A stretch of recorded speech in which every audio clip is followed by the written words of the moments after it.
Well, it's about time I did another video of my model building. Sorry for the delay from the previous video, but the model's pretty much been put back in the box for some time, so I'm back to it now. Part of the reason why I put it back in the box was because, well, I went away for a bit, and then I just didn't quite get back into it.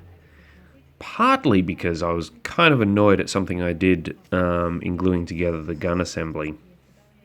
So, for example, what I did is this one here, I glued it slightly skew-if the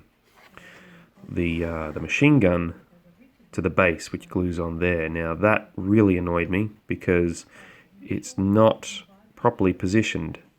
So I wasn't quite sure what I was going to do with that.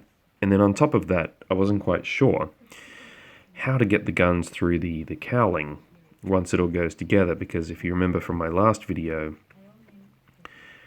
it looked really awkward. So, anyway, I've just dug everything back out and set everything back up again, and decided to go with gluing the guns in as they are now, like so.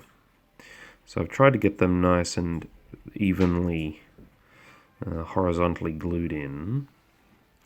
And they're not too bad. Looking down the barrel like so, you can see they're pretty even.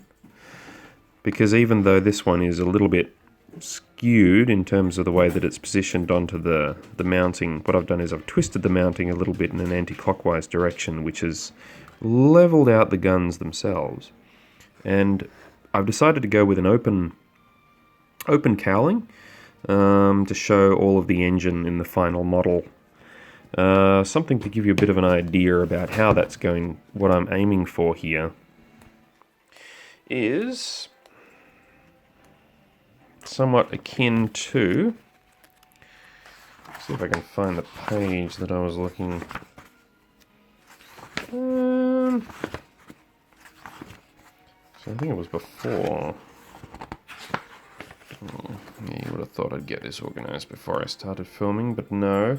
Oh, come on.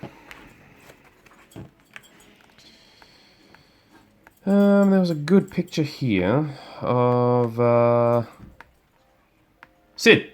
Stop it! This one here. Yeah, as you can see, I'm going to go with something like that. Where I'm going to have the top, both sides will be open, exposing the engine within, and maybe even this lower one as well. I might see if I can hinge that open as well, but that's going to be pretty tricky. So I'm going to have to figure out something to use as a prop to hold it open like so. So that's what I've decided to go with. That'll avoid the problem with the guns, trying to figure out how to get that on there, but I'll see how I go. Or I could even go with everything off completely like this one, but anyway, like I say, in order to just get on with this build, which is taking for a long time, we're up to 6 months now, and we've got a fair way to go yet.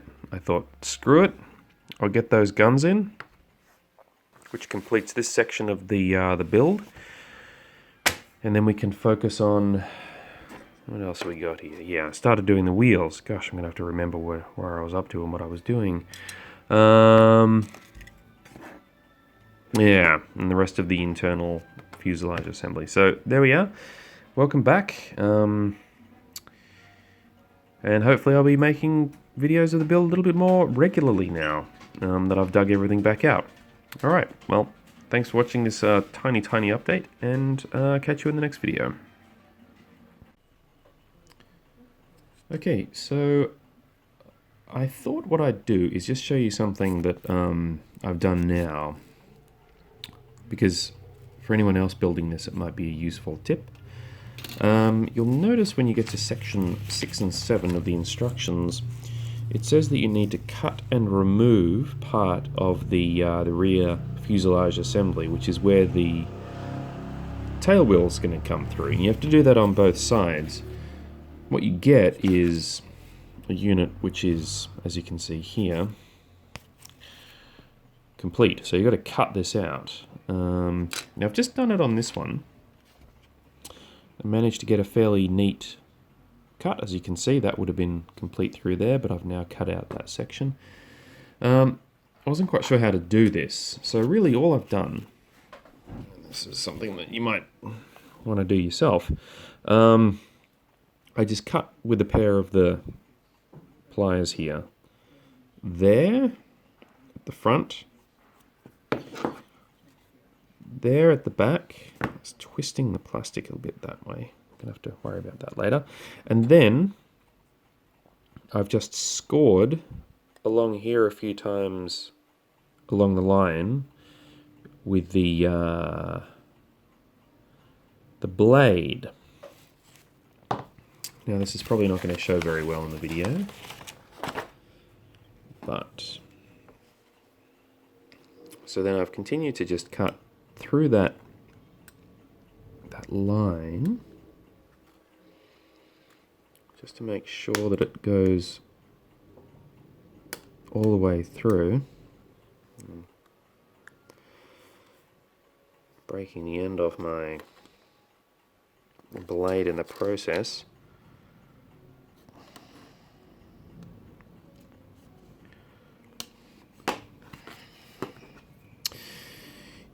You watch, it worked with that one, so now I'm probably going to stuff this one right up.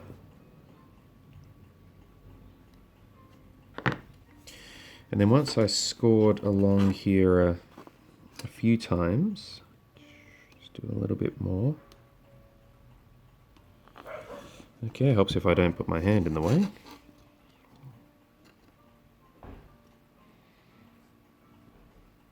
And then, just do that a few times. Now let's see if this one will work as well. And then all I do is I just grab that bit and just give it a bit of a twist, and hopefully it kind of snaps off of its own accord. As you can see, that's now sort of loosened a bit. So I'll just give that another score through there. I mean, if you have a mini sort of like a Dremel tool or something like that, then that would probably make this job a lot easier. But in the absence of a tool like that, you can kind of do it just manually. So now that's kind of hinged off, as you can see. And it's just popped off. So now we have a fairly clean cut there, which I'll file down and sand down a bit. Which hopefully, when we join these two halves, will be joined together, will be somewhat equal. Like so. Now we've got a hole. How's that's doing there. That probably needs to be trimmed. Then, once the tail wheel goes in, then, I don't know if you can see it, but this part here, that will then, I'm going to leave it in the plastic for now, but you'll see that will then cover that part there. And the tail wheel, as you can see, will stick through the little hole that's created, if you can see that there. So that looks like it'll fit pretty nicely. So yeah, that's a little technique. Just scoring with the scalpel blade a few times along the part you want to cut, get the edges, and then very gingerly prise it off. Do it softly to begin with, because if you haven't quite got it properly cut across, then you might end up, breaking off the whole tail, and you don't want to do that, so you take a bit of care with that. Anyway, I just thought I'd quickly squeeze this video in as I was fiddling around with the next part, trying to figure out how to, cut off that rear part of the fuselage. Okay, see ya.